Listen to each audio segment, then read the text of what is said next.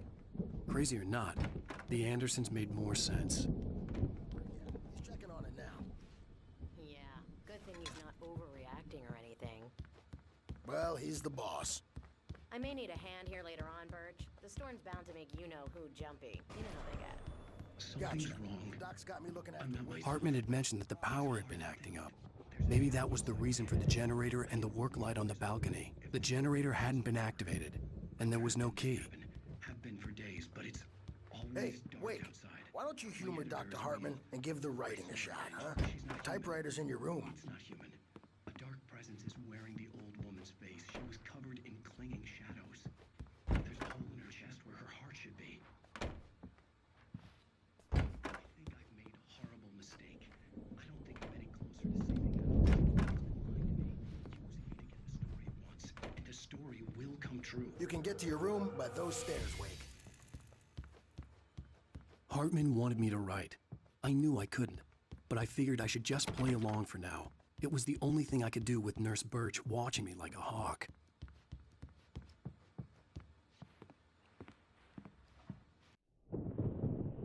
The white glare of the blank page in front of me hurt my eyes. My hands began to shake uncontrollably. Everybody, calm down. Put that down. Bert, I need help. Hey, Wake, you stay here. I'm gonna go see what's up. You just keep doing what you're doing. Be cool, okay?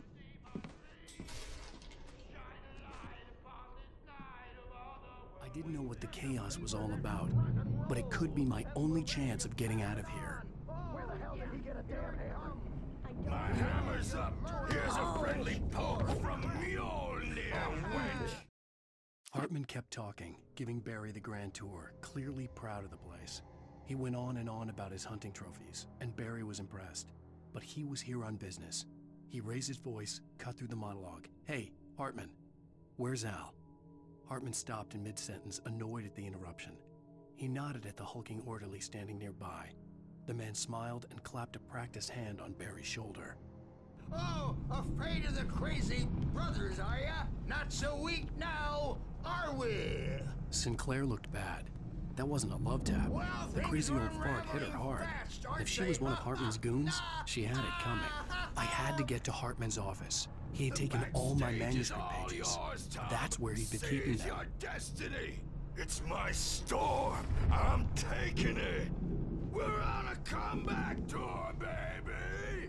Come out and face the music, Birch. It's time to pay the piper. Hammer's way will have it say, rise up in their name. Hartman wasn't happy. Mott could see it in his eyes. He quickly lowered his own. He had made a mess of it, and he knew it. The shame of failure was hard to bear. He hadn't expected Wake to say he needed more time, and he blurted out 2 days, less than Wake had asked for to show him who was in charge. But that wasn't part of Hartman's plan.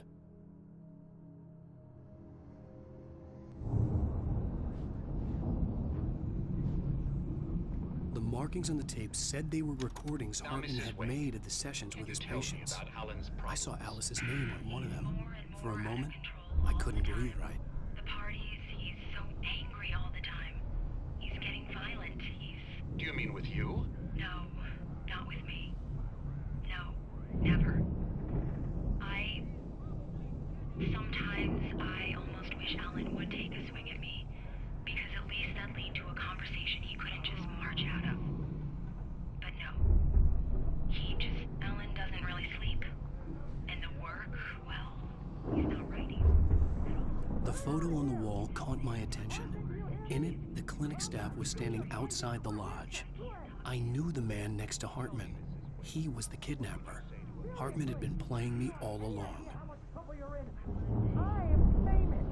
I represent a celebrity. Barry? Ow! About time!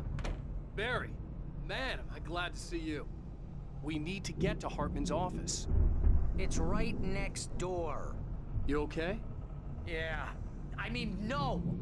The cops found me at Rose's trailer, but they didn't hassle me too much.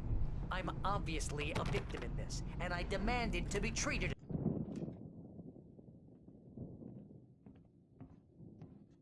These were all the pages I had on me. And more.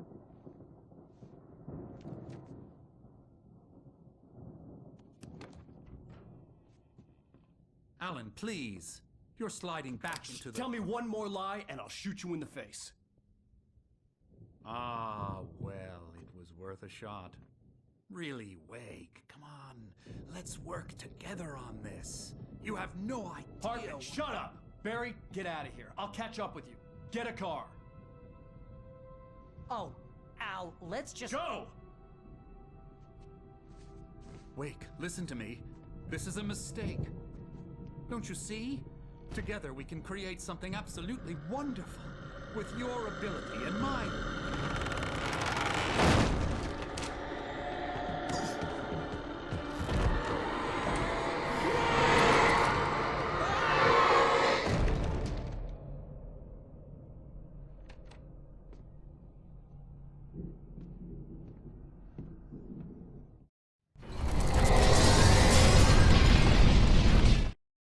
Hartman followed the fall of Alan Wake with his binoculars.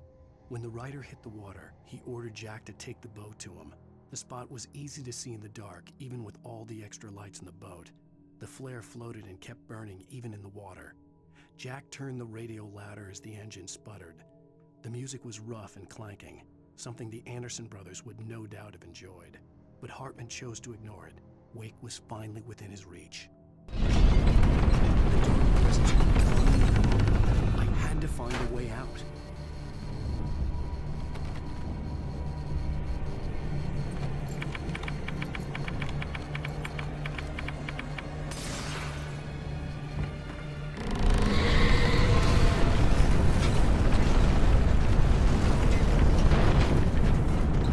I needed light to get the possessed bookshelves out of my way.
Hartman knew he was no creator. He had no ambitions on that front, and he certainly didn't want to end up like every artist he had worked with here, damaged in ways that were hard to describe, or worse. It was enough for Hartman to maintain creative control and provide direction, to be a producer. That was what most of these people were in need of anyway. Of course, suitable subjects were few and far in between.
storage maze over there. Barry, I don't have a light. Take this, Al. Oh, God! Look at the house, Al! Look out!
I stared at the Viking paraphernalia that littered the area, surrounding an unlikely centerpiece. A full-size stage complete with an impressive sound system with all the trimmings, including a dragon. It took a special kind of crazy to build something like this in a remote field. When the sky split open with a deafening boom and the music started blasting, it felt strangely appropriate.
Hartman hurried down the corridor. He had disliked leaving Wake when he was surely at his most susceptible to therapy.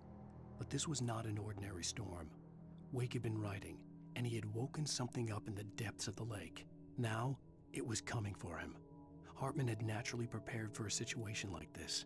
The idiot brothers would keep Wake distracted while Hartman double-checked everything, just to be sure.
Mott knew that Wake was smarter than him. Wake had more money, a beautiful wife, everything. And Hartman said Wake was important. That made him better than Mott. But Mott was calling the shots now. He'd expected Wake to whimper and grovel, but instead, he seemed willing to fight. Mott knew he'd gotten under Wake's skin. If only Mott actually had his wife. The thought made him shiver.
For the moment, Barry was just glad he had survived the fall. He had been separated from Al, and there was no easy way to climb back up. He told himself he'd be okay in the gloomy forest at night. He would just have to wait for a while for Al to find his way down. Barry turned when he heard the heavy footsteps and saw the movement. The man-shaped shadow lunged at him from the bushes, an axe held high. Barry screamed and threw up his hand. The world exploded.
Hartman watched as Wake's features slackened.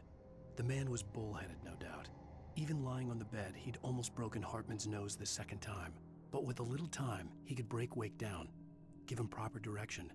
Wake was easily the most promising subject he had had. Well, since Tom, really. "Sleep well, Alan," Hartman whispered with a smile. "Let me take care of you." He sniffed hard to clear his throbbing nose, swallowed blood, and barely tasted it.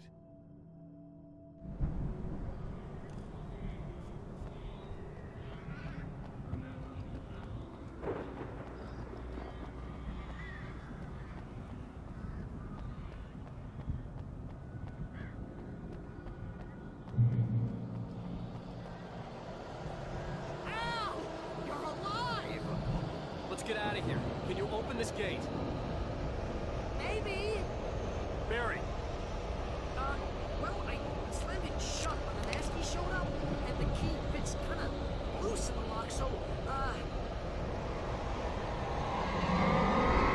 Barry, I'll find it.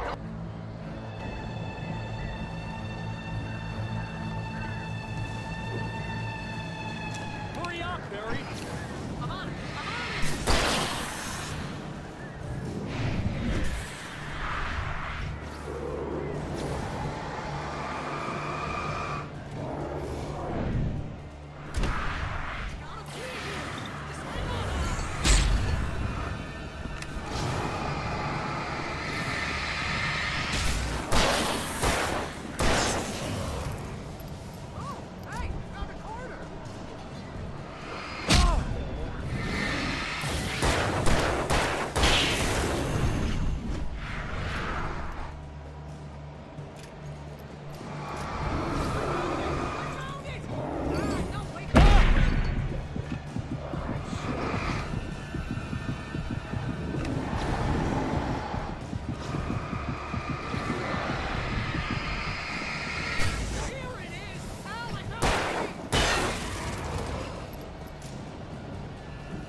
Please tell me we're headed for the nearest "You're now leaving Bright Falls. Come back soon" sign.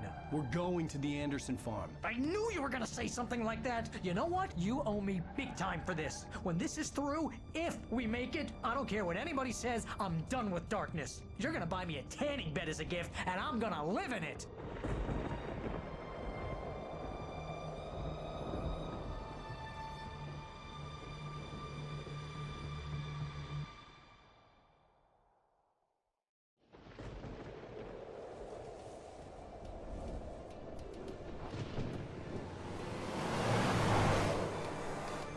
I'm crazy, but that's fine, Barry. Oh, you got that right, Al. You're barking mad. You are by far the craziest. But maybe that's inevitable when you deal with crazy stuff like this. It helps. This is happening, Barry. Alice, they never had Alice. She's trapped in the darkness at the bottom of the lake, but she's not dead. Al, how can you know that? I know, Barry. I can... Al, No, listen. I can bring her back. I can find her. There's something special about this place. The lake, it does something to the works of art created here. It makes them come true. But there's a catch. The dark presence, whatever that thing is, twists it to its own ends. That's why all of this is happening. It's using my manuscript to take over everything. Al, I believe you. It happened to Thomas Zane before, it happened to the Andersons. I believe you. Crazy or not, you're not delusional. Weird shit's going down. That's a fact. I'm on board, man. I'm with you. The Andersons knew about it, but they were too far gone to tell me with all the drugs they were on. But they wrote it down. There's a message somewhere at their farm, Barry. We just need to find it. Look out!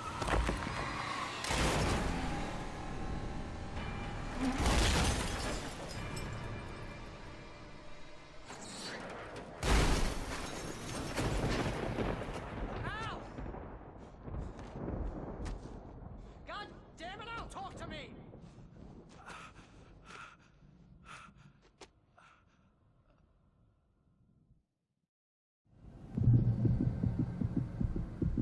I had lost my gun in the crash.